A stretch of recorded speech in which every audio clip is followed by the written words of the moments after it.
மத்த சீசன்லாம் பார்க்கும்போது, அவங்க வந்து ஒரு ஒரு டீம் பில்டிங்ன்றது ஒண்ணு இருக்கும். எனக்கு இத பார்க்கும்போதெல்லாம் ரொம்ப ஆதங்கமா இருக்கிறது வந்து சாண்டியோட சீசன் தான். ஏன்னா, அங்க எல்லாருமே "டேய் கவின், நீ இத பண்றா." சாண்டி வந்து தூண்டிக்கிட்டே இருப்பாரு. "உனக்கு உனக்கு இது வரும்ல. இத நீ பண்ணு. இது நீ பாடு. இல்ல நீ ஆடு. நீ உனக்கு இந்த ஆக்டிங் வரும்ல. நீ பண்ணு." அப்படின்னுவாங்க. நான் பார்க்குறேன். இங்க ஒதுங்கி போறாங்க பின்னாடி.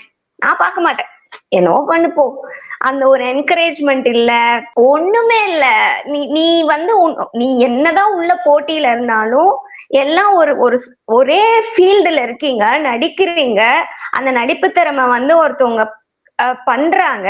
அத பார்த்து ரசிக்க முடியலன்னா, நீங்க யாரு? நீ நீ ஒரு காம்படிட்டரா நான் ஒரு வில்லியா இப்படியே தான் நான் இருப்பேன். நான் வன்மத்தோட சுத்திட்டு இருப்பேன் அப்படின்னா, நான் பார்க்கவே மாட்டேன்னு ஒதுங்கி போறதுல என்ன இருக்கு? ஒண்ணுமே இல்ல. அவ்வளவுதான்.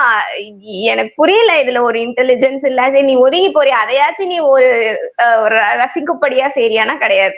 வன்மத்தோட முழு உருவமா இருக்கீங்க இப்போ. முன்னாடி பார்வதின்ற ஒண்ணுதான் இருந்துச்சு. இப்போ அது கூட வந்து 2 சேர்ந்து வேற மாரி இருக்கு. அவ்வளவுதான். லைக் ஸ்ட்ரென்த் அங்க அதிகமாயிட்டே போகுது. எல்லாமே வேஸ்ட். பறக்கன் மட்டும் தான் போய் ரெஜிஸ்டர் பண்ணிட்டு இருந்திருக்காரு. என்னவோ அட்லீஸ்ட் அவராச்சும் ரெஜிஸ்டர் பண்ணிட்டு போயிட்டாரு.